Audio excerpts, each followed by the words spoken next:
오늘날의 이재명이 오기까지 1등 공신은 누굽니까? 이재명은 지금 법인카드 가지고 다시 이제 소환 통보를 받았죠.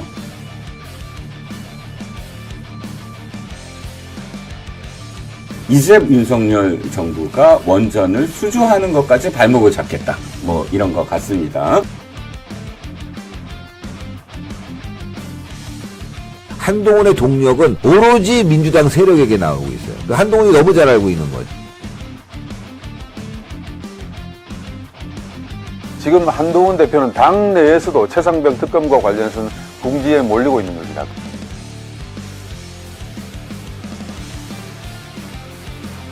김정은은 이런 것들을 가장 잘 이용해 왔습니다. 네. 김씨 족속이 그랬죠. 그렇죠.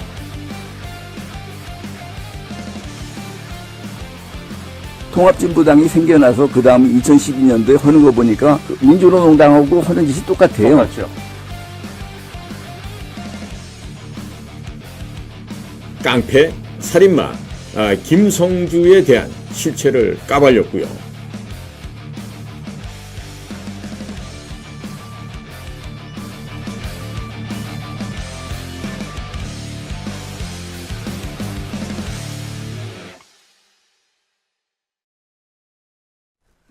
안녕하십니까. 2024년 10월 10일 이종훈의 HQ를 시작하겠습니다. 10월 10일 그러면 사실 우리는 뭐 별 감흥이 없습니다만 어렸을 때 저는 쌍십절이라고 배운 게 기억이 나요. 쌍십절, 즉 10이 겹쳐서 쌍십입니다. 쌍십절은 뭐 알고 계시겠지만 중국의 혁명 기념일입니다. 중국 청나라가 멸망하기 직전에 1911년 청나라는 그때 사실상 거의 넘어가기 직전이긴 하지만 모든 어떤 그 망해가는 왕조의 끝이 그렇듯이 부패와 빈곤과 타락과 뭔가 뭐랄까요, 고통이 백성들 국민들에게 그 어떤 엄청난 무게로 다가왔던 정말 신음의 신음을 거듭하던 그런 시기였습니다. 손문, 우리나라식 도금으로는 손문이지만 중국식으로 얘기하면 순원이지요. 순원이라는 사람이 무한이죠. 우한에서 혁명을 일으킵니다. 봉기를 하죠. 그게 1911년 10월 10일입니다. 그로부터 대혁명의 시작이 됐고요. 그래서 뭐 중국 공산당, 중국 국민당이 탄생하고 각 그 파벌들이 정리되면서 중국은 국공합작과 그 다음에 착각에 의한 정말 공산당 그 모택동의 그 비열한 통일전선 전술에 의해서 이 국민당이 쫓겨나게 되죠. 그래서 대만, 그러니까 타이완을 내 국한된 중화민국이 탄생하게 되고 국민당을 쫓아내고 중국 본토에는 중국 공산당이 중국 인민공화국을 만들게 되지요.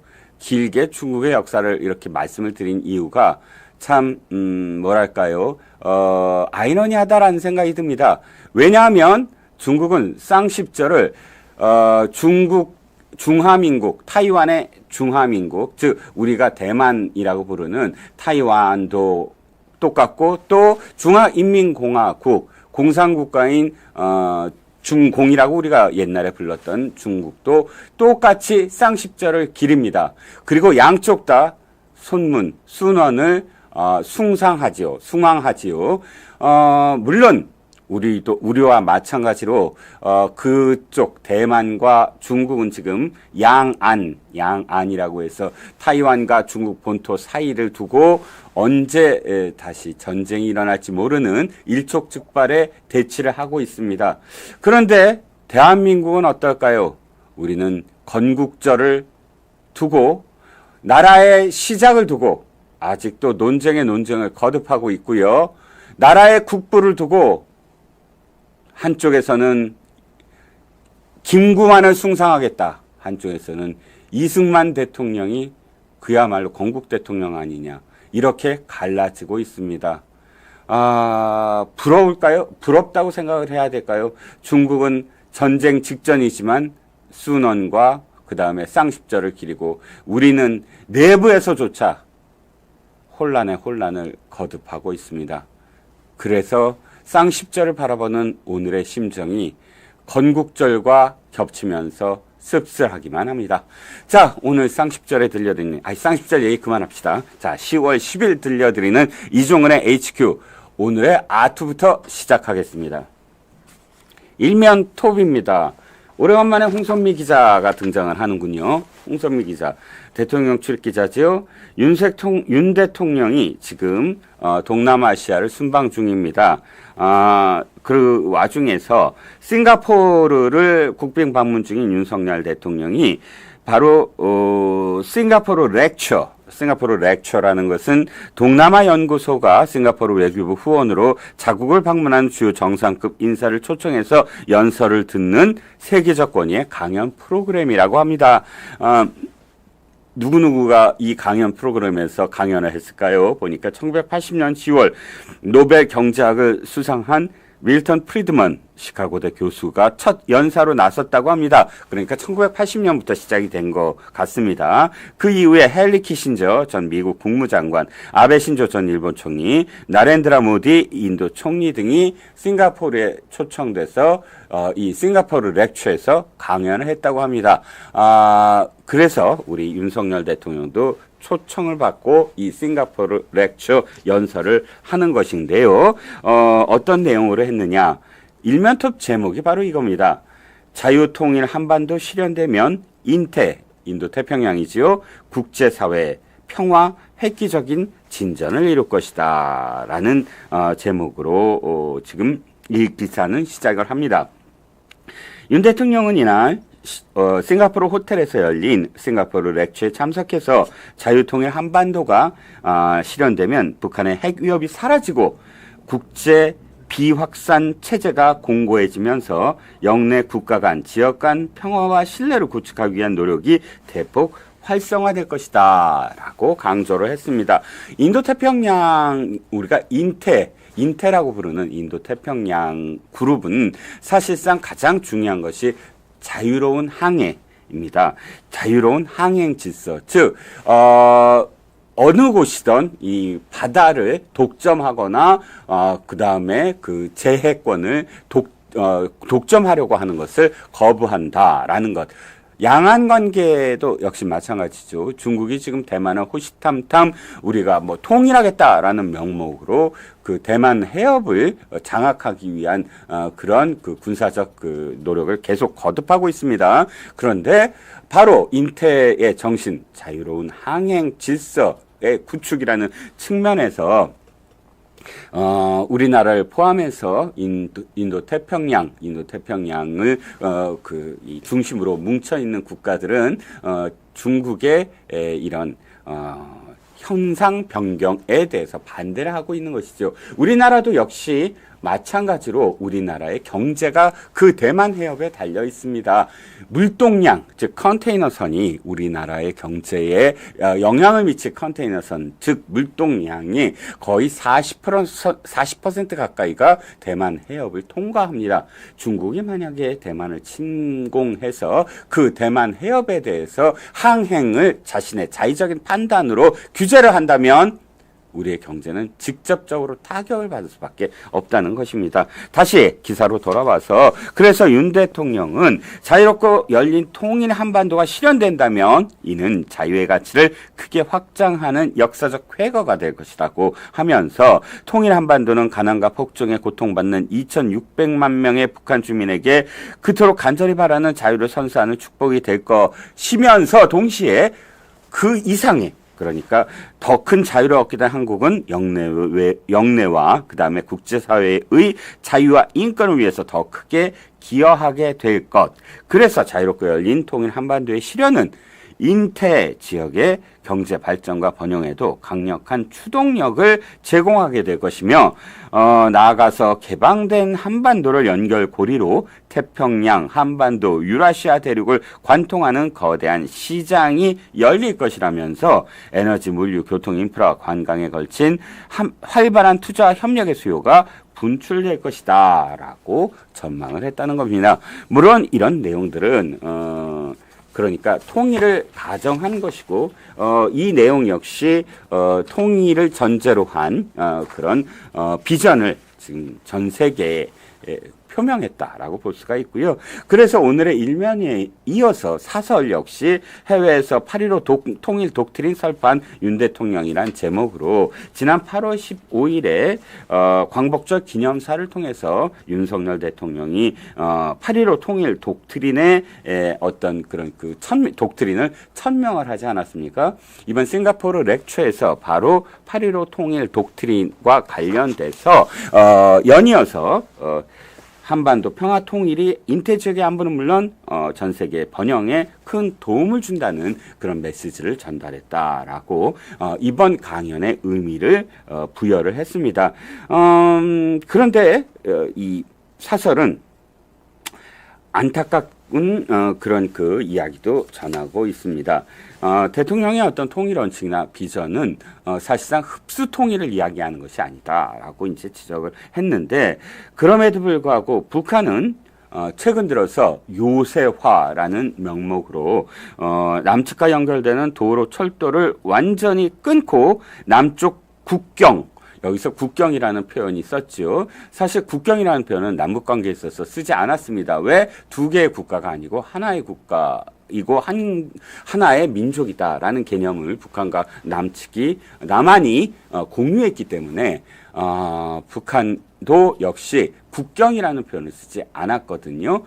그런데 두 개의 국가를 지금 주창하고 있는 북한이 요새화를 하면서 그들의 표현대로 남쪽 국경을 연구, 차단, 봉쇄하는 요새화 공세를 시작하겠다, 진행한다라고 우리한테는 통보를 하지 않고 미군 측에만 통보를 했습니다. 이러한 어떤 남북 전단 조치는 역시 북한의 지금 초조한 상황, 국내외의 초조한 상황을 반영하는 것이기는 한데 여러 가지로 안타까운 그런 생각이 듭니다. 모쪼록 윤 대통령의 지금 싱가포르 렉처에서 한 강연의 의미, 그러니까 평화로운 어떤 그런 그 과정을 통해서 남북 간 통일을 하게 된다면, 자유의 가치를 우선으로 둔 통일을 하게 된다면 이건 세계 평화의 큰 하나의 어떤 번영의 모멘텀이 될 것이다 라는 그런 생각이 듭니다. 자, 아시아투데이 칼럼을 한번 넘어가 보겠습니다. 아시아투데이 칼럼은 한미동맹 간 심리적 간격과 정치적 불안전성이라는 내용으로 주은식이죠. 한국전략문제연구소장이 칼럼을 썼습니다. 아주 흥미롭게 읽었습니다. 올해가요, 한미 군사 동맹의 70주년이 되는 해라고 합니다. 물론 한미 군사 동맹은 워싱턴에서 서명한 상호 방위 조약이 토대가 됐는데 이게 1953년 10월 1일이거든요. 하지만 조약이 발효된 것은 54년 11월 18일입니다. 그러니까 54년 11월 18일을 기준으로 한다면 올해가 딱 70주년입니다. 사실 우리나라가 맺은 동맹은 유일합니다.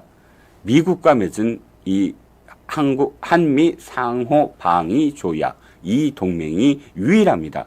그리고 70년이나 이렇게 동맹이 유지되는 것은 참 드문 일입니다. 이를테면 우리가 제2세계대전, 제2차 세계대전을 기억해 봅시다. 세계 2차 대전에서 영국과 소련은 동맹이었습니다. 동맹이라는 건 뭐죠? 모든 뜻을 함께하는 국가가 아닙니다. 영원한 친구가 아닙니다. 우방이라는 표현을 쓰긴 하지만 적이 동맹이 될 수도 있습니다. 왜? 동맹의 순수한 뜻은 공동의 적을 대응하는 그런 체제를 동맹이라고 하는 겁니다. 즉, 영국과 소련이 왜 동맹이었습니까? 바로 그 당시에 추축국의 중심이었던 독일을 상대로 함께 싸웠기 때문입니다. 독일은 2차 대전을 일으키면서 히틀러가 영국의 처칠이 소련과 동맹을 맺는 것을 이해할 수 없다라고 계속 프로포즈를 합니다. 영국이요, 독일과 함께 손을 잡자, 공산국가와 싸워야 되지 않겠는가? 라고 주장을 합니다. 그리고 끊임없이 사실은 영국에 어떤 은밀한 밀사를 보내고 하면서 왜 우리랑 싸우려더니 소련이다 너네의 적은 이렇게 주장을 하죠.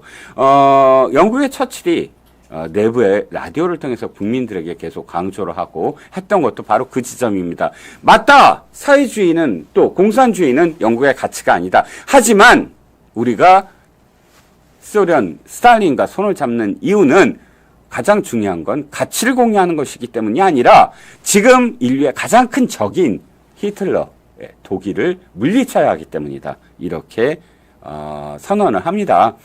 그 다음에 어떻게 됐습니까? 영국과 소련 어떻게 됐죠? 동맹이 깨졌습니다. 2차 세계대전에 잠시 동안 동맹이었을 뿐이고요. 영국은 미국과 함께 소련의 어떤 반대되는 진영에서 소련을 끊임없이 견제하고 소련에 대해서 적으로서 지금 하나의 국가 간의 위치 선정이 됐습니다. 그러니까 2차 대전 때만 동맹이었고요. 그것이 2차 대전이 끝난 다음에는 같이 승전국이었다가 소련에 대항하는 최전선에 영국이 서게 됐죠. 즉, 이 말씀을 길게 드린 이유는 동맹은 영원하지 않다는 겁니다. 동맹은 언제든지 깨질 수 있다는 것이고요. 그런데 정말 드물게도 세계 외교 역사상 또는 군사 동맹 역사상 드물게도 미국과 우리나라는 70년간이나 동맹을 이어오고 있다는 겁니다. 거기에는 가장 큰 역할을 한 사람이 이승만 대통령이지요.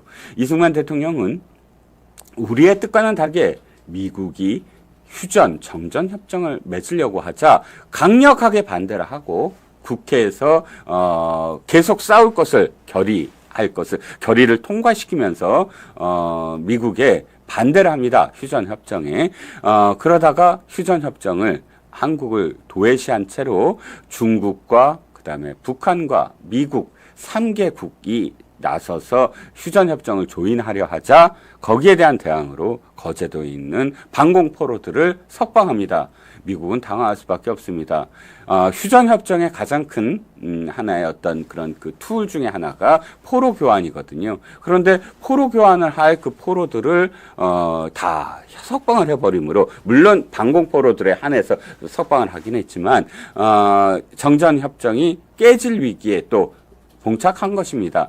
그러니까 미국은 이승만 대통령을 달래기 위해서 이승만 대통령이 요구한 한미 상호 방위 조약에 서명할 수밖에 없었습니다. 사실은 굉장히 불평등하지요. 한미 상호 방위 조약에 따르면 미국과 한국 어느 나라도 상대 국가가 침략을 당했을 때 군사적인 어떤 협력을 한다라는 겁니다. 그런데 생각해 보세요. 1952년, 53년 우리나라의 그 국가의 그런 어떤 위력을 생각을 해보세요. 도와줬으면 미국이 도와주지 우리가 미국을 도와줄 수 있는 그런 형편이었습니까? 그럼에도 불구하고 상호 호혜 똑같은 어떤 조건으로 방위에 대한 조약을 맺습니다. 그만큼 이승만 대통령의 놀라운 그런 그 해안과 그 다음에 협상력을 우리는 거기서 발견할 수 있는 것이지요. 아무튼 다시 칼럼으로 돌아오겠습니다. 제가 좀 길게 말씀을 드려서 죄송합니다만 앞부분은 어쨌든 제 설명으로 가름할게요. 주은식 소장님도 사실은 그 내용을 좀 앞에 설명을 했습니다. 이 칼럼의 중요한 건 뒷부분이겠지요. 미래 전망과 도전 요인입니다. 지금 세 가지 점에서 미국이 우리나라에 대한 관심이 약해졌다라고 지적을 합니다. 첫 번째는 유엔의 대북 제재 보고서 폐기 사건입니다. 우리 외교부는 대북 제재 보고서가 폐기되는 줄도 모르는 채 외교적 실패를 지금 다 자행한 것이고요. 그래서 미 국무부의 한반도를 전담하는 공직 자리가 없어졌고 그로 인해서 미국 국무부와 접촉을 할 네트워크가 지금 실종된 것. 첫 번째. 두 번째는 대한반도 문제에 대한 관심 저하는 국무성 내 한국에 대한 인식이 아주 약해지거나 중시하지 않는다는 뜻이다라는 것이고요. 세 번째, 그러니까 두 번째 말씀을 드리면 한반도 문제에 관련된 통책임자가 성김 대사입니다. 옛날에 한국 대사지요. 그런데 이 성김이 지금 주 인도네시아 미국 대사거든요. 주 인도네시아 미국 대사를 역임하고 있는 사람이 한반도 문제에 대한 총책임자다라고 한다면 겸임을 하는 거잖아요. 그만큼 우리나라 문제가 미국에 있어서 그렇게 크지 않다라는 걸 지금 반증한다라고 이 칼럼은 지적하고 있고요. 세 번째는 우리나라의 그 한미연합사령관이 전구사령관을 경험한 사령관이 아닌 중장을 진급시켜서 한미사령관에 보임했다라는 것. 전구사령관이라는 것은 사실상 기존의 이제 한미연합사나 혹은 뭐 또는 아시아 태평양, 인도 태평양 사령관에 준하는 그런 전구사령관 하나의 어떤 에어리어를 담당하는 사령관 출신이 오지 않고 승진시켰다. 그러니까 그런 경험이 있는 사령관이 아니라 중장을 진급시켜서 이번에 한미연합 사령관에 보임시켰다. 사실 이런 예가 없었는데 그만큼 한국을 조금 경시하는 거 아니냐라는 그런 대목이고요. 한미연합 전력을 강화하기 위한 훈련장 확보에 한국 정부 및 한국 지휘부가 소홀했다. 그렇기 때문에 상당히 서운해하고 있다라는 것. 그 다음에 아직도 미국이 우리에 대해서 사실상 그 일본에 준하는 정도의 중요성을 부여하지 않는 이유가 한일 관계에 대한 불확전성입니다. 그러니까 윤석열 대통령이 그 문제에 있어서는 상당히 획기적으로 진전을 보였지만 그럼에도 불구하고 민주당 등 거대 의석을 가진 야당이 끊임없이 반일을 선동하고 반일을 부르짖음으로써 전국이 불안하다. 즉 미국이 바라봤을 때 이 나라는 언제든지 일본과 척을 주면서 불안정하게 하나의 어떤 그런 패턴을 똑같이 되풀이할 것 같다. 라고 생각을 한다는 것이죠. 미국 입장에서는 인도태평양의 방어에서 가장 중요한 게 한국과 미국과 일본, 특히 그 중에서 한일 관계가 굉장히 중시되거든요. 한미 관계나 미일 관계는 아무리 악화되더라도 기본적인 어떤 동맹 관계가 형성이 돼 있어서 70년간의 어떤 믿음이 확실하게 자리 잡고 있는데 반해서 한일 관계가 불안정하면 한미일 관계 역시 거기에 영향을 받을 수밖에 없다라는 겁니다. 거기에 대한 우려를 지금 이 칼럼은 지금 하고 있는 것입니다. 자, 좀 길게 얘기했나요? 자, 오늘의 이슈로 넘어가겠습니다. 원래 오늘은 장원재의 티키타카가 준비되어 있는데 제가 오늘의 이슈 하나만 하고 장원재 기자를 모시겠습니다. 오늘의 이슈는 이겁니다. 김혜경 법카 재판 또 미뤄졌다라는 뉘앙스입니다. 그런데 알고 보면 이것이 재판 연기냐, 재판을 또 지연시키는 거냐, 또 놀아나는 거냐, 재판부 왜 그러냐 이렇게 여기실 수가 있는데 전혀 그렇지 않다. 도리어 김혜경에게 불리한 아주 큰 지금 결정타가 판사에 의해서 이번에 드러났다라는 시각으로 보셔야 된다는 겁니다. 자, 들여다보죠.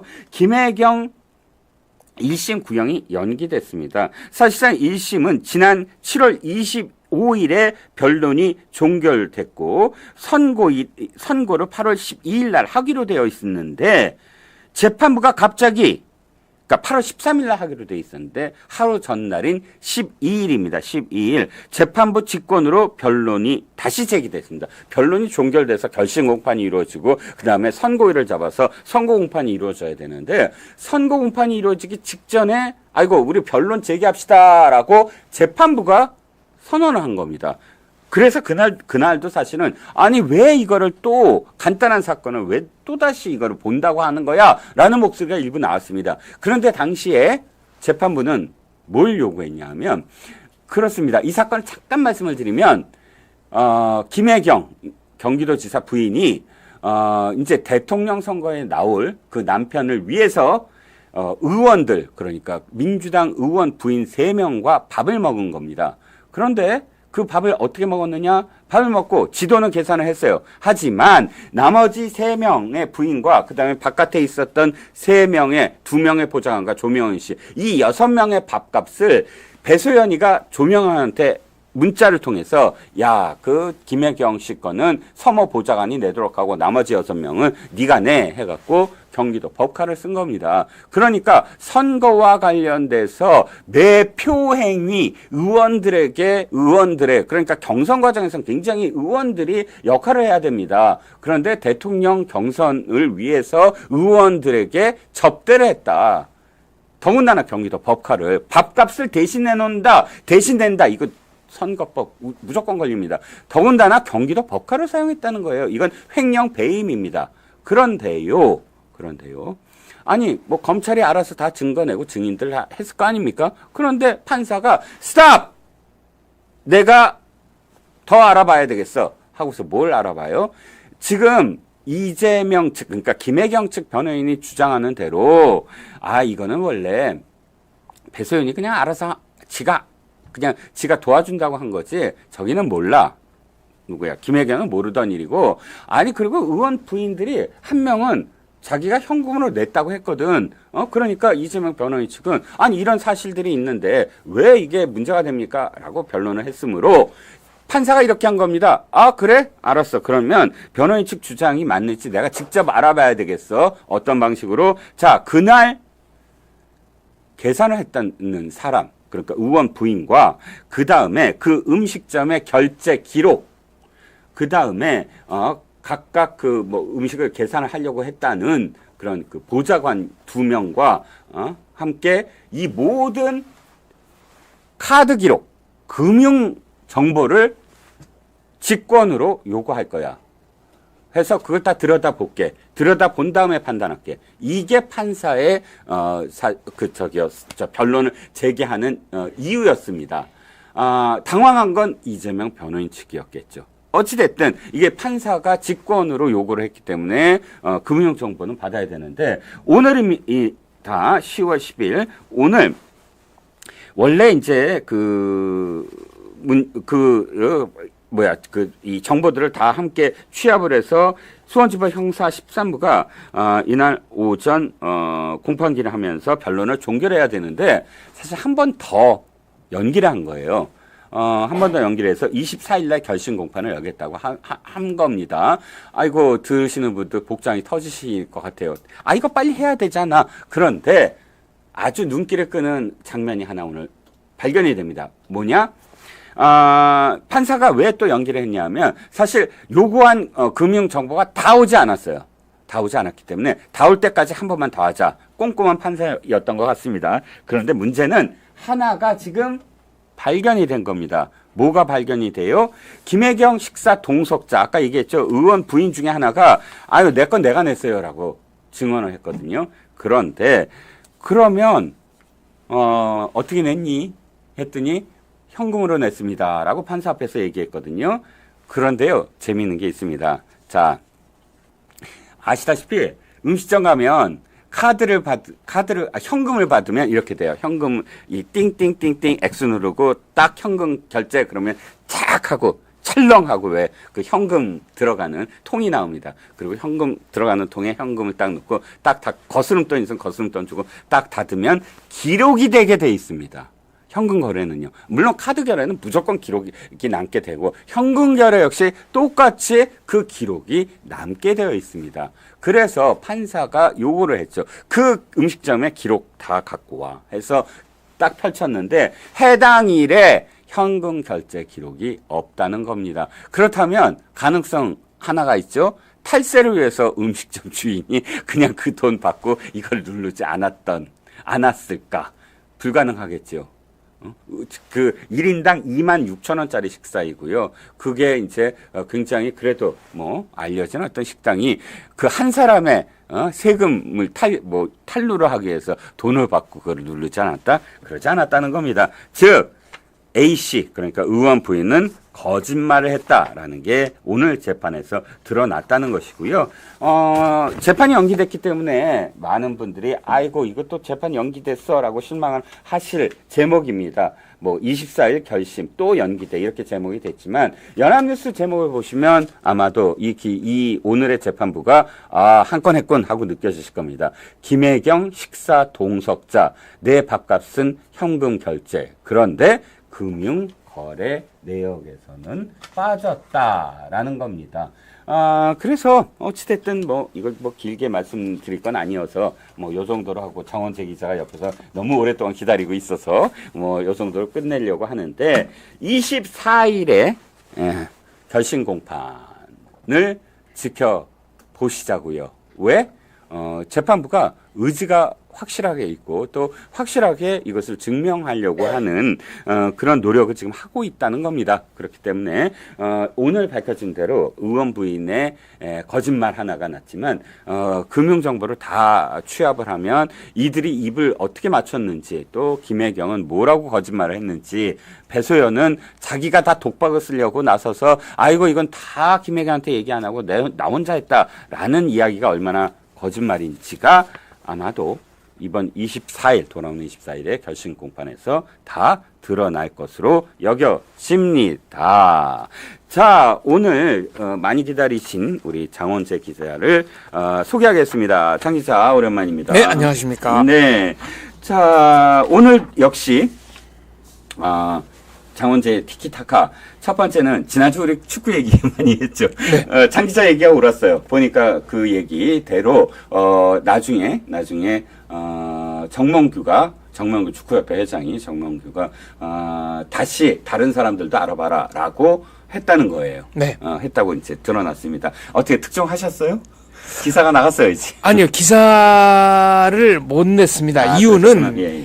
이게 제보받은 게 확실한데 네네. 크로스 체크를 해야 되지 않습니까? 그렇죠. 그러니까 제가 개인적으로 신뢰하는 분이기 때문에 그분이 따로 거짓말을 했을 거라고는 생각하지 않지만 네. 크로스 체크를 할 수 있는 방법이 사실상 많지 않았다. 그렇죠. 네, 그래서 99%까지는 확신했지만 1% 팩트 체크가 안 돼가지고 제가 그거를 기사로 못 썼습니다. 맞아요. 그 기자 강령에 보면 그게 있습니다. 하나의 어떤 사실을 보도하려고 할 때 복수의 관계인으로부터 확인해야 된다라는 구절이 네. 있거든요. 한 사람이 아무리 믿을만 하다 하더라도 복수의 크로스 체크를 하지 아니하면 그 사람의 어떤 의도에 따라서 휘둘릴 수가 있다라는 그렇죠. 가정이 있으니까. 그리고 그 개인이 착각하셨을 수도 있고 그렇지. 네. 네, 그렇습니다. 맞습니다. 골프 여신님 후원해 주셨어요. 감사합니다. 날씨가 추우니 따뜻한 차 한 잔 맛있게 먹겠습니다. 자, 그런데 오늘 역시 정몽규 회장 얘기를 좀 꺼내볼까 합니다. 네. 많으신 분들이 정몽규 10월 위기설 뭐 이런 제목들도 나오고 하는데, 물론 이제 정부가, 그러니까 유인천 문화체육부 장관을 위시해서 연임 못하게 하겠다 뭐 이런 식의 어떤 이야기를 나오지만 사실상 그게 이제 상당히 힘든 게 바로 FIFA라는 네. 그 국제기구가 있죠. 국제축구연맹이 있어서 FIFA가 이 정치가 축구에 개입하면 안 된다라는 명목으로 뭐 개입하는 듯한 어떤 태도를 취하고 있는 것, 이게 정몽규한테는 천군만마일 텐데 스포츠 경향이 이렇게 제목을 달았습니다. 10월은 정몽규에게 악몽의 달이냐 하면서 인판티노 FIFA 회장이 우리나라에 오나 봅니다. AFC 총회가 있죠. 예. 그래서 FIFA 회장이 방한하고 그래서 정몽규가 만나는 장면이 연출되고 더군다나 이제 FIFA 회장 정도 오면 대통령을 예방하는 정도의 국제 인사이거든요. 그러니까 FIFA 회장이 윤 대통령과 면담을 해서 저 정몽규 건드리지 말아요라고 한마디 하면 정몽규 나는 이번에 4선 연임에 도전할 수 있는 게 아니냐라는 생각을 하고 있다라고 스포츠 경향이 얘기했는데 어떻게 장 기자께서는 어떻게 보십니까? 저는 동상이몽이다 이렇게 봅니다. 동상이몽이다. 네. 꿈 깨라. 동상이몽이 이제 그 2000년대, 90년대 한국 정치사에서는 네네. 동교동계와 상교동계의 생각은 서로 다르다. 네. 완전히 딴 생각을 하고 있다. DJ와 YS가 서로 경쟁을 벌일 때 나온 그 고사성어군요. 난 네. 중국 고사성어인 줄 알았더니 네, 동상이몽. 네. 동교동과 상도동의 다른 꿈이었군요. 그러니까 완전히 다른 생각을 하고 있는데 FIFA가 실제로 제재를 할 수 있습니다. 네. 그런데 그 제재라는 것은 네. 과거의 쿠웨이트의 경우에 네네.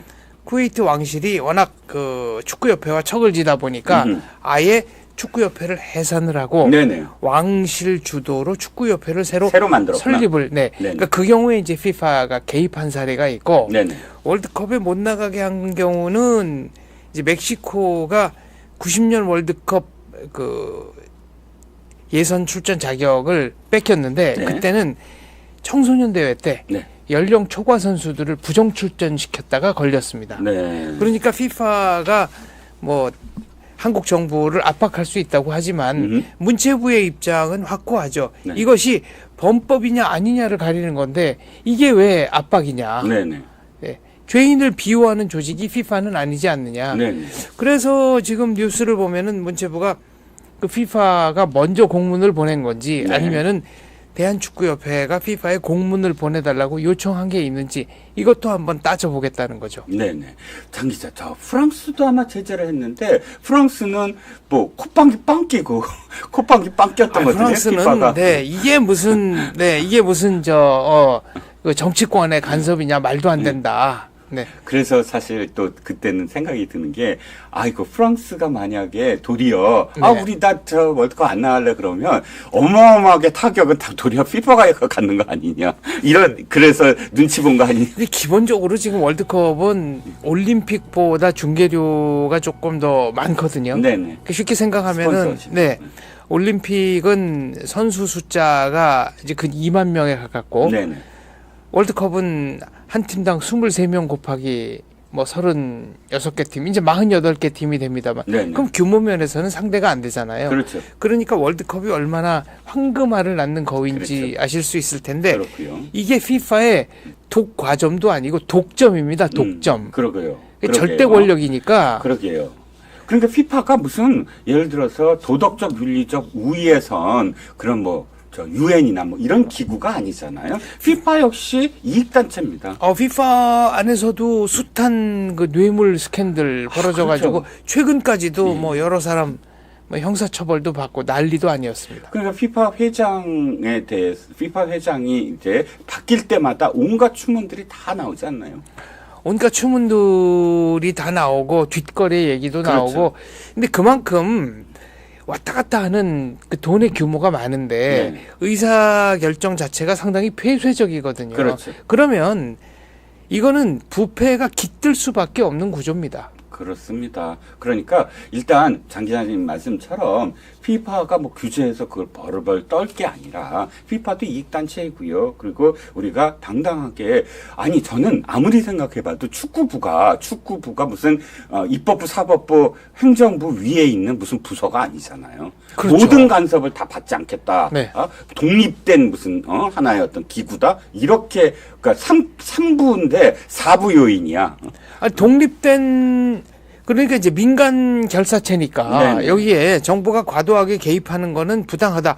여기에는 일견 타당한 논리가 있지만 저게 세금 받지 말아야지. 교부금 받지 말아야지. 그렇죠. 그러니까 그러려면 정부 교부금을 받지 않고 네. 완전히 독자적으로 뭐 생존하든가. 그렇죠. 그런데 지금 문제가 되는 것은 이 감사라는 것은 범법 행위가 있느냐 없느냐를 따져보겠다는 거거든요. 그럼요. 그러니까 이거는 사적 자치의 원리를 파괴하는 게 아닙니다. 그럼요. 그날 청문회에서 이야기했습니다. 동네 개 모임도 규정을 만들고 그 규정에 맞지 아니하면 소송에 걸리고 또 자체 감사 그러니까 정화 기능 감사를 둬서 네. 스스로 정화할 수 있는 시스템이 있잖아요. 지금 축협에 분노하는 건 뭐죠? 엄청나게 오랫동안 축구인들은 인내심을 갖고 지적을 해왔는데 자체적으로 그것을 정화하는 시스템이 안 보였잖아요. 그러니까 축구협회는 어쨌거나 좀 공공성을 지니는 네. 사적인 단체라고 할 수 있는데 네. 이것을 개인의 소유물처럼 생각하고 의사결정을 한 사람들이 있다면 네. 책임져야죠. 그렇죠. 더구나 그 결과도 나빴다면 네. 책임 더 져야 합니다. 그렇죠. 그 중에 하나가 오늘 기사 중에 이게 있습니다. 대한체육회가 지금 법카 사용 내역 공시하라라고 지적을 했어요. 그러니까 단체잖아요. 이 축구협회가. 그런데 그렇죠. 그 내용을 봤더니 강유정 의원이 지금 이 국정감사를 위해서 자료를 지금 찾은 겁니다. 그런데 이 내용 중에 보니까 축구협회가 법인카드 사용에 대해서 아예 제로. 그러니까 아예 내용이 없는 거예요. 그러니까 우리 안 썼다라는 건지 어찌됐든 요구를 했는데 법인카드 사용 내역이 없다라고 회신을 한 겁니다. 법인카드의 사용 내역이 없다는 건 무슨 뜻이죠? 이건 범죄의 어떤 상황입니다. 제가 보기에는. 그러니까 축구협회가 한 얘기가 법인카드를 공개하게 되면은 그거 쓴 사람의 동선이 드러나기 때문에 개인정보 보호법에 좀 걸리는 그런 면이 있다고 하고 그랬는데 뭔가 좀 군색한 느낌이 듭니다. 그렇죠. 이게 뭐냐면 지금 그 답변은 의원에 대해, 그러니까 의원실이 요구한 질문 내라 그랬더니 이거 정보에 문제가 있다라는 것이고 지금 사용 내역이 없다라는 건 없다라는 거잖아요. 사용 그렇죠. 안 했다라는 거고 이건 공식적으로 공지를 한 겁니다. 그러니까 대한체육회가 공문을 보내고 거기에 대한 공문에 대한 답변으로 없다라고 한 거니까 올려놨죠. 아예. 네. 공시한 겁니다. 그러니까 약간 서로 내용이 다른데 공시했다는 건 공시한 만큼의 책임을 져야 되죠. 그렇죠. 법적 책임이 들어갑니다. 네, 그걸 이제 분리해서 좀 예. 말씀을 드리자면은 하나는 이제 그 개인정보 보호 하면서 빠져나가려고 한 듯한 정황이 그렇죠, 있고요. 그렇죠.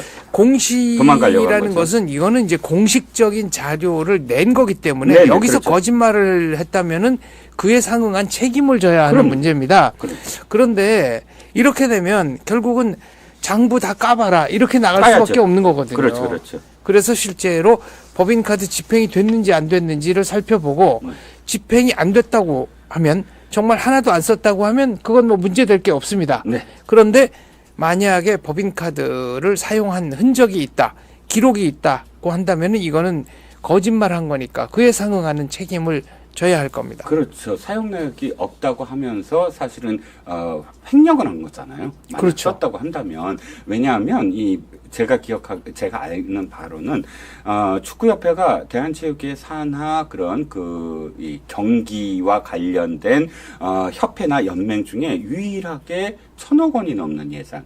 네. 자체적으로 또 조달할 수 있는 예산도 있고 그리고 또 대개는 보면은 다른 협회장들은 돈을 써야 되는데 여기는 돈을 받을 수 있는.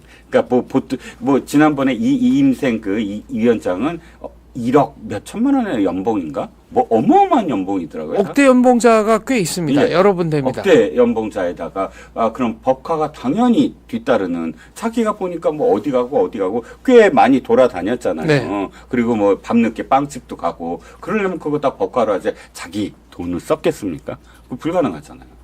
뭐 그건 알 수 없지만 진실은 밝혀지리라고 생각합니다. 네, 그렇지요. 자, 이제 대한체육회 얘기도 좀 해보면 사실 이제 이 대한체육회로부터 사실은 모든 이제 문제가 생겨났다라고 지금 아마 정부는 판단하고 있는 것 같아요. 그래서 대한체육회와 관련된 비위 그 제보를 계속 받았던 걸로 아는데 총리실이 조사를 착수했다라고 이제 기사가 나왔습니다. 동아일보에. 이건 첩보를 받았다는 얘기고 첩보에 대해서 어느 정도 신빙성을 지금 인정을 하겠다라는 것으로 보여지거든요. 이 기사의 내용은 좀 어떻습니까? 제가 이것도 이제 제보를 받았으니까 유튜브 방송의 특성을 감안해서 소문이라는 전제 하에 네. 말씀을 드리자면 지금 문체부와 총리실 같은 경우에는 일단 이 문제가 어쨌거나 국민의 관심사가 돼 있으니까 네네. 여러 가지 이제 증거들을 모으고 있고 제보들을 받았는데 네. 크로스 체크해 보니까 제보 가운데는 상당 부분 진실로 드러난 것들이 있더라. 그러게요. 보니까 한 개 팀 조사관 6명 전부를 보냈다. 네, 그런데 이제 축구 같은 경우에는 당장 오늘 저녁에 뭐 요르단 원정 경기가 있고요. 네. 다음 주에는 이라크와 이제 용인에서 경기를 하지 않습니까? 네. 그러니까 이 경기를 앞두고 뭔가 센 거를 발표하게 되면 네. 경기 결과에 영향을 줄 수도 있지 않습니까? 네네. 그래서 비난을 받을 소지가 있기 때문에 그거를 좀 참고 경기 끝난 후에 아마 중간 발표를 한 번 더 할 예정인 것으로 저는 들었습니다. 네. 모쪼록 어쨌든 저는 어떤 선입견을 갖고 이 문제를 접근하려고 하는 것보다는 기본적으로 우리나라의 그 어떠한 집단도 선관이라든지 뭐 이런 집단도 국민의 눈높이에 또 국민이 모르게 또 국민의 견제, 국민의 관심을 떠나서 자기네들만 독립적으로 할 수 있다. 저는 그건 그런 어떤 것도 용납해서는 안 된다고 생각을 하거든요. 지금 행정부가 이렇게 나서고 입법부가 나서고 사법부가 만약에 고소 고발이 들어왔을 때 판단을 하는 이유가 다 국민의 입장입니다. 축구협회가 국민과 축구인을 도외시한 채로 자기네들만의 어떤 세상을 만들거나 또는 대한체육회가 무슨 무슨 종교단체 신도회장이라는 이름으로 그 종교단체가 계속 대한체육회는 아무런 문제가 없다라고 성명을 발표하는 것 같은데 있을 수 없는 일입니다. 근데 그 종교단체도 뭐 제가 꽤 존중하는 단체기는 합니다만 만약에 그런 식으로 성명을 발표했다가 만약에 이기흥 회장의 뭐 여러 가지 비위 사실이 사실로 확인되면 그럼 그때는 어떻게 할 겁니까? 그러게요. 그러니까 또 이기흥 회장도 제발 그 특정 어떤 종교단체를 자꾸 언급을 하면서 자신의 뒷배처럼 활용하려는 것도 사실 대단히 안 좋은 그런 적절하지 못하다, 부적절하다. 더나 이번에 올림픽에 간 참관단의 또 일원이더라고요. 정교 분리 원칙에 준해서 스교 분리. 네, 스포츠와 종교는 분리돼야 된다. 예, 오늘 오늘 장 기자가 아까도 동상이몽을 멋있게 풀이해 주셨는데 스교분리라는 말도 네. 굉장히 머릿속에 들어옵니다. 자, 북한 문제로 좀 넘어가 볼게요. 미국의 소리에 오늘 일면 톱이 이겁니다. 한국 6번째 유엔 인권 이사국 선출, 북한 인권 증진 노력에 적극적으로 참여한다는 의미를 갖고 있다라는 제목으로 이번에 유엔 인권 이사국에 선출이 됐다는 내용입니다. 사실 우리나라 언론은 잘 보도가 안 됐는데 미국의 소리가 지금 일면 톱 기사로, 일면은 아니죠. 인터넷 그 기사니까 어쨌든 톱 기사로 냈습니다. 우리가 이미 5번이나 지금 그 인권이사국이 선출이 됐는데 2022년도에만 안 됐더라고요. 그땐 떨어졌을걸요 아마. 예. 네. 탈락됐습니다. 그리고 이번에 6번째로 됐습니다. 북한 전문가, 스포츠 전문가만이 아니라 북한 전문가시니까 이 이사국에 선출됐다는 게 어떤 의미인가요? 대한민국이 이 문제를 비로소 이제 진지하게 다루기 시작했다. 아마 국제사회는 이렇게 볼 수도 있을 겁니다. 네, 왜냐하면은 과거에 그 노무현 정부 때로 알고 있는데 이른바 노무현 정부, DJ 정부, 노무현 정부, 이제 문재인 정부처럼 이제 좌성향 정부가 들어서지 않았습니까? 그런데 대한민국이 역대 북한 인권 관련 그 투표를 할 때 유엔에서 기권한 적도 있고, 그 기권 아예 회의장에 안 들어간 적도 있고, 그러니까 이게 너희들 당사국이 아니라는 얘기냐, 무슨 남 얘기 하느냐, 국제사회가 이렇게 지적하니까 작년에는 아예 투표장에도 안 들어갔지만, 지난번엔 투표장에도 안 들어갔지만 이번에는 그래도 투표장에 들어갔다. 그리고 기권했다. 그러니까 좀 진일보하는 의사표현을 한 거 아니냐라는 말도 안 되는 얘기를 한 겁니다. 그러면 국제사회는 대한민국 정부가 좌성향이냐 우성향이냐 이런 거를 보는 게 아니고 이제까지 일관된 어떤 행보, 원칙 이런 걸 보여왔느냐 이걸 기준으로 하지 않겠습니까? 그런데 그 기준이 왔다 갔다 하는 걸로 보인다면 북한 인권 문제에 대해서 대한민국이 아무리 우리는 진지한 관심을 가지고 있다 하더라도 말과 행동을 통해서 드러나는 증거가 일관성이 없기 때문에 그리고 우리는 뭐 어떻게 생각할지 모르지만 역사라는 것은 역사적인 행위 자체를 다 이렇게 하나하나 검증하고 이게 기록으로 쌓이는 거 아니겠습니까? 그렇습니다. 그런 면에서 우리가 이번에 이제 북한 인권 문제 그 이사국이 됐다는 것은 확실히 의지가 있다. 우리는 이제 뭐 뒷걸음질 치지 않는다라는 것을 보여주겠다. 그런 뜻 아닌가 싶습니다. 그렇죠. 가장 안타까운 건 운동권들입니다. 운동권들이 학생 시절부터 민중 하면서 고통받는 민중을 위해서 혁명을 해야 된다라고 이야기했는데 이들의 눈에는 북한 주민들의 지금 이 고통, 그리고 북한 김일성 일가가 지금까지 고통 속에서 주민들을 압박해왔던 건 하나도 인권이라는 측면, 그들이 지금까지 이야기했던 진보의 인권이나 민중을 운운했던 측면에 있어서는 거의 눈 감고 그냥 덮어버렸다라는 거죠. 지금 말씀하신 거에는 모순이 있죠. 네네.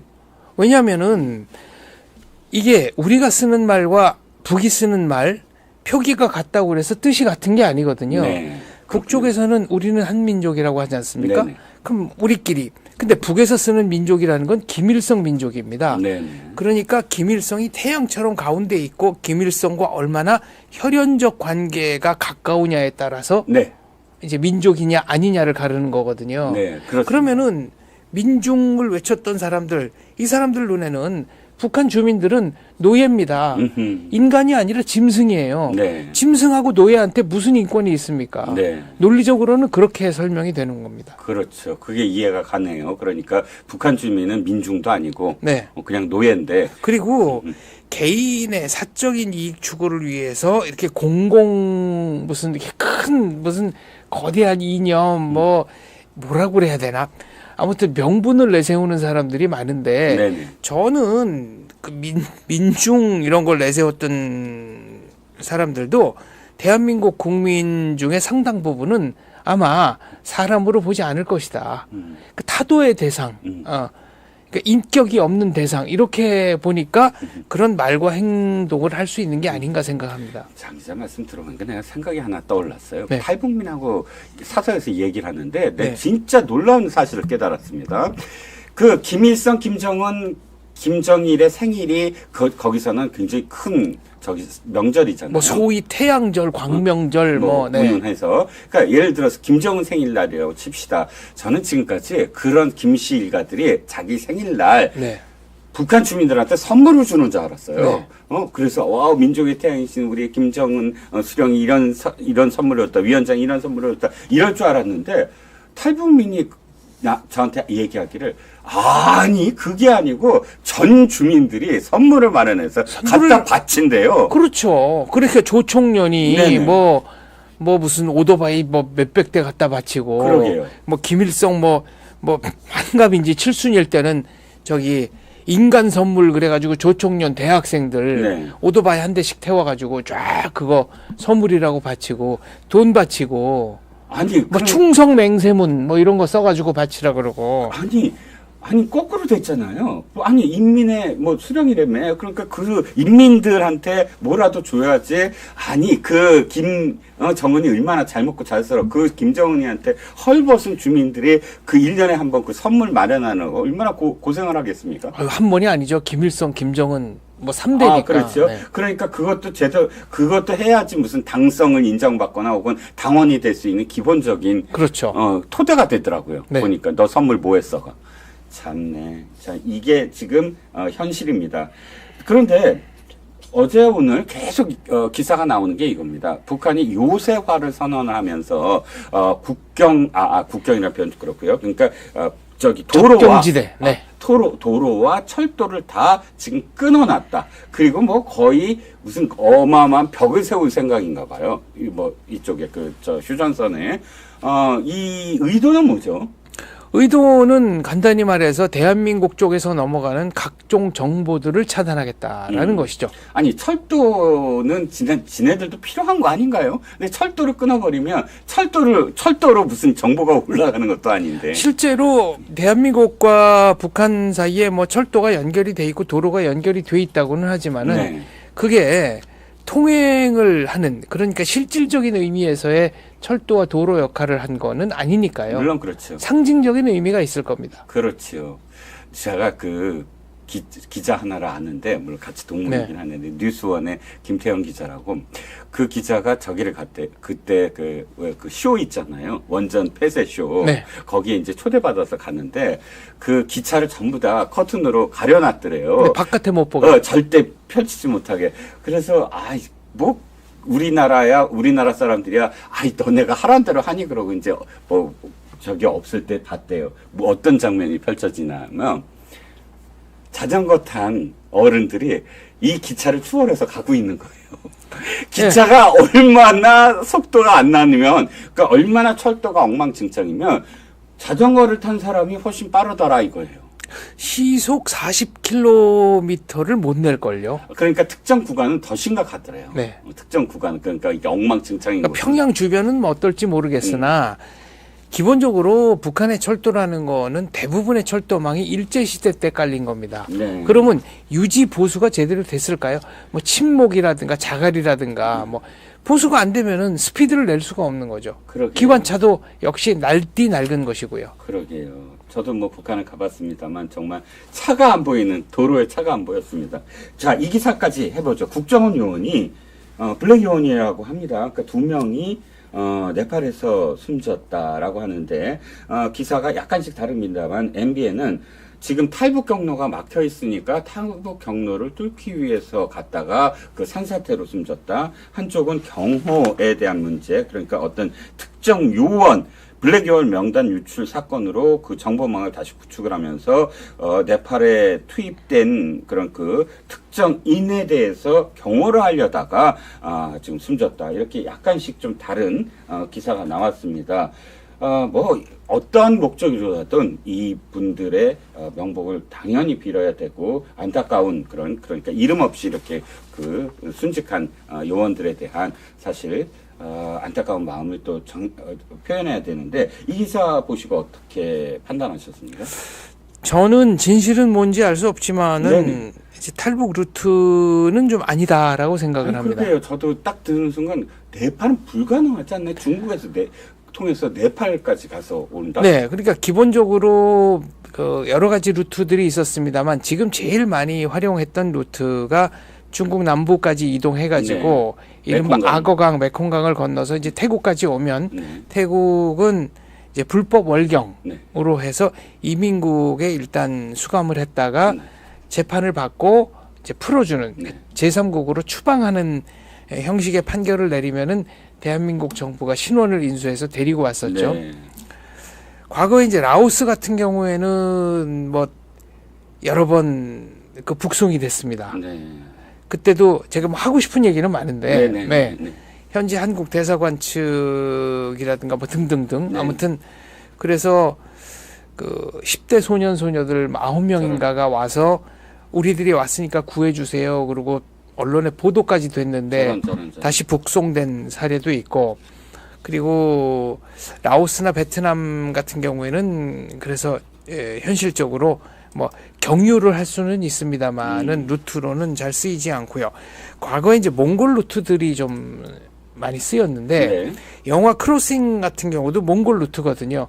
옛날 만들었죠. 저 그렇죠. 사인표 씨가 네, 주인공으로 나왔던.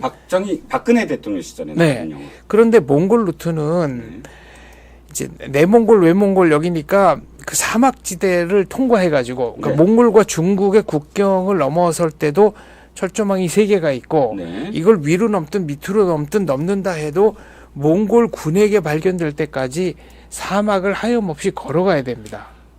그러니까 매우 위험합니다. 그래서 네. 몽골 루트도 최근에는 거의 쓰이지 않습니다. 네. 그런데 몽골 루트에 비하면 네팔 루트가 상식적으로 훨씬 더 위험하지 않을까라는 게 제 생각이고요. 그렇죠. 두 번째는 과거에 이렇게 탈북 루트들을 많이 개척하고 쓰일 때는 중국 내 이동이 지금보다는 비교적 수월했습니다. 근데 지금은 안면인식 기술 개발이 됐고 신분증도 완전히 전자화 됐기 때문에 과거처럼 공안의 눈을 피해서 중국 남부까지 그러니까 베트남, 라오스 뭐 이 접경지대까지 이동하는 게 지금은 사실상 매우 거의 불가능합니다. 그런 상황에서 탈북 루트를 개척하러 네팔에 갔다. 그것은 만약 그것이 국정원의 공식 발표라고 한다면 그것은 그것대로 존중을 해주고 아마 밝힐 수 없는 뭔가가 또 있지 않을까 하는 짐작은 할 수 있죠. 맞아요. 정 기자님 말씀처럼 사실 이런 그런 그 블랙 요원에 준하는 또 블랙 요원은 뭐 경호한다는 임무를 가진 국정원 요원들이 무슨 일을 하다 숨졌다라고 국정원이 공식적으로 발표할 리는 천부당만부당. 네, 다만 국정원과 관련해서 꼭 드리고 싶은 말은 대공수사권 이거 지금 경찰로 넘어갔지 않습니까? 그렇죠. 네, 맞습니다. 이거는 저는 국가 안보를 위해서 매우 심각한 상황이고 그렇죠. 국정원이 그 대공수사권을 빨리 회복해야 한다라고 생각합니다. 그렇습니다. 강력 주장하겠습니다. 맞습니다. 장 기자 말씀처럼 지금 벌어지고 있는 이 이라크와 관련된 헤즈볼라를 그때 이 모사드 등 또 모사드만이 아니었다고 하긴 하지만 그 기관들이 이번에 삐삐로 사실 테러긴 하지만 삐삐로 헤즈볼라의 주요 인물들을 이번에 살상을 하지 않았습니까? 그런데 그걸 보면서 드는 생각이 야 우리나라 국정원과 너무 다르다. 정말 어마어마하게 다르다. 네. 그 능력도 그렇고 그 삐삐 테러를 하기 위해서 몇 년이 들었다고 하죠? 거의 5년 이상 들었다고 하더군요.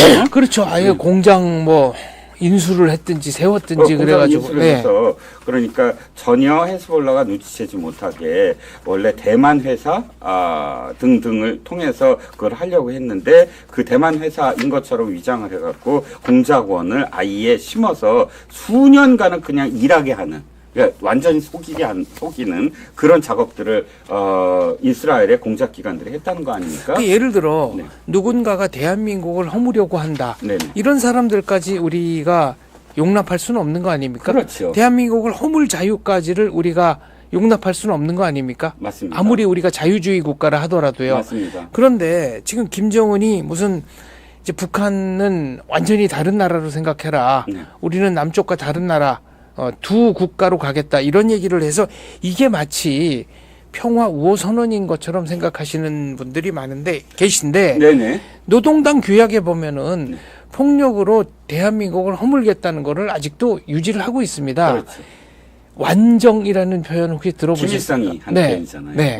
완전 정복하겠다. 네. 뭐 사실 정리는 이 정리정돈할 때 정자를 쓰기는 합니다만은 예. 그러니까 우리나라를 완전히 침공해서 자기네들 것으로 적화통일하겠다. 적화통일에 두 글자로 줄이면 완정이죠. 그렇죠. 그리고 이제 대한민국의 일부 극소수 주사파 이분들이 크게 착각하시는 게 있습니다. 네. 이분들은 만약 남북 통일이 된다고 하면은 그러니까 북한 주도의 통일이 된다고 하면 절대 그런 일이 있어서는 안 되지만 네. 만약 그런 일이 있다고 한다면 자기들이 크게 대우받을 걸로 생각하시는 것 같은데 절대 그렇지 않습니다. 그렇죠. 제1 숙청 대상입니다. 그렇습니다. 그리고 대한민국 정부라는 타이틀이 붙어 있는 한 어떤 정부가 들어서더라도 북한 입장에서는 타도의 대상이지 공존의 대상이 아닙니다. 우리가 그 역사에도 봤잖아요. 남로당 출신들은 어떻게 했는지도 그렇고 네. 또 이 중국과 그다음 연안파라고 네. 얘기하죠. 그 파들이 어떻게 숙청당하는지를 다 보지 않았습니까? 근데 뭐 박헌영, 이승엽 네. 뭐 전부 가혹하게 숙청당했고 뭐 연안파뿐만 아니라 김일성의 그 역사는 6.25 후는 이른바 종파분자라고 그래서 네. 북한 내에 자기와 조금이라도 생각이 드는 다른 정치 세력을 가혹하게 숙청한 역사죠. 네, 그렇습니다. 자, 국정원에 가면 이름 없는 별들을 기리는 탑이 있습니다. 즉 이렇게 순직한 분들, 네. 이름도 임무도 밝힐 수 없는 그런 분들이 순직해서 사실상 겉으로 드러날 수 없는 그런 분들을 늘 기리죠. 이번에 별이 2개가 더 그 안에 탑에 기록이 될 것 같습니다. 그 이병호 전 국정원장이 쓰신 네네. 책을 보니까 네. 과거에 블라디보스톡에 그 최영근 영사 그 독침당한 네. 침 독침 찔려서 돌아가신. 네, 그래서 그 집 계단 올라가다가 예. 네. 근데 그분이 부임한 지 얼마 안 됐거든요. 네네. 그러니까 이거는 북한의 무력 시위라고밖에는 볼 수가 없고 그리고 그 최영근 영사 살해에 사용됐던 독극물이 네네. 북한산이라는 게 밝혀졌다. 그렇죠. 그리고 그 책에 보면은 최소한 3명의 범인을 우리가 특정해서 네. 누군지 알아냈다. 알아냈다. 물론 이름은 나오지 않습니다만. 그렇습니다. 그래서 저는 통일된 이후에 네. 이런 자들을 잊지 않고 있다가 예. 우리가 그에 상응하는 처벌을 하는 게 나라다운 나라라고 생각합니다. 맞습니다. 이 두 분, 국정원 요원 두 분이 숨져갔습니다. 그런데 이 분들의 뜻을 우리가 저버리지 않으려면 국정원이 제대로 기능을 회복해야 된다라는 대공수사라는 것은 굉장히 전문성도 있어야 되고 네. 뭐 긴 말 하지 않겠습니다. 대한민국에서 네. 대공수사는 대한민국의 존립을 위해서라도 꼭 필요하고 이거 제일 잘할 수 있는 데가 국정원입니다. 그러면 국정원이 대공수사권 회복하는 것이 맞습니다. 네. 자, 잠시, 공지사항이 좀 있습니다. 가을 개편합니다. 2024년 10월 14일자입니다. 다음 주 월요일부터 가장 눈에 들어오는 건 우리 장원재 기자가 네. 수요일 날 5시입니다. 시간대부터 말씀드릴게요. 가장 중요한 건 오후 방송 시간대가 변경이 됐습니다. 오전은 10시, 아침은 10시, 오후에 2시, 그 다음에 6시에 진행하던 아투 TV가 5시로 옮깁니다. 그래서 가장 중요한 수요일 날 장원재 기자와 한대희 기자, 아투 기자 두 사람이 북한 소식을 전해 주시는 거죠. 네. 한대희 기자는 탈북자입니다. 탈북자군요. 어쨌든 죄송합니다. 네, 아투 그래서 기자군요. 그래서 매우 그 심도 있는 얘기를 한 기자가 들려줄 것으로 기대하고 있습니다. 그렇습니다. 그리고 저는 월요일 날 5시에 뵐 거고요. 그 다음에 고성국 주필이 월요일 날 아침 10시, 그 다음에 수요일 날 오후 2시에 각각 출연합니다. 김동훈의 하이파이브와 최영재 취재데스크에 출연하니까 이걸 잊지 마시고 오후에 6시가 아니라 5시입니다. 5시에 들어오시면 아시아투데이의 생생한 유튜브 내용들을 들으실 수가 있습니다. 오늘 조금 오버했는데 시간이 좀 경과됐는데 그래도 중요한 이야기여서 제가 끝까지 한번 진행을 해봤습니다. 장 기자 고생하셨고요. 네. 수요일 날 제가 꼭 보고 좋아요 꾹꾹 누르겠습니다. 감사합니다. 근데 고성국 주필께서는 여기 아투에 나오셔가지고 또 네. 혈죽을 좀 내십니까? 뭘 내친다고요? 혈죽. 혈죽이 뭐죠? 저는 핏대라고는 안 하고 혈죽이라고 했습니다. 요즘 고성국 TV에서도 고성국 그 주필이 그렇게 목소리를 높이시진 않는 것 같은데. 아니, 가끔 이런 뭐 법카 기사 이런 거 보면은 혈죽을 좀 내시던데. 아트에서 그러시겠습니까? 네. 초대된 패널로 나오시는 거라 아마 안 그러실 것 같습니다. 자, 오늘 2024년 쌍십절 10월 10일 날 들려드린 이종훈의 HQ 문을 닫겠습니다. 저는 월요일 날 뵙겠습니다. 고생하셨습니다. 감사합니다.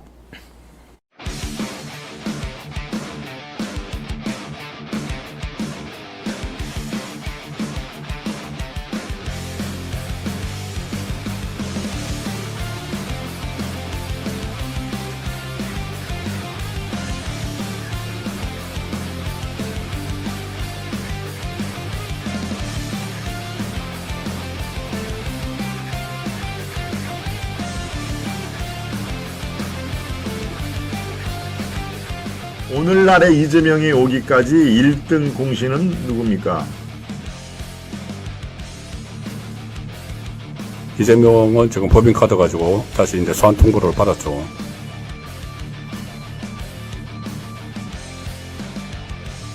이제 윤석열 정부가 원전을 수주하는 것까지 발목을 잡겠다. 이런 것 같습니다. 한동훈의 동력은 오로지 민주당 세력에게 나오고 있어요. 한동훈이 너무 잘 알고 있는 거죠. 지금 한동훈 대표는 당 내에서도 최상병 특검과 관련해서는 궁지에 몰리고 있는 겁니다.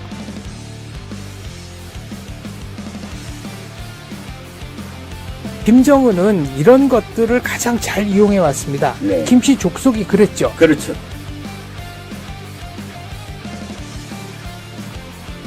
통합진보당이 생겨나서 그 다음 2012년도에 하는 거 보니까 민주노동당하고 하는 짓이 똑같아요. 똑같죠. 깡패, 살인마, 김성주에 대한 실체를 까발렸고요.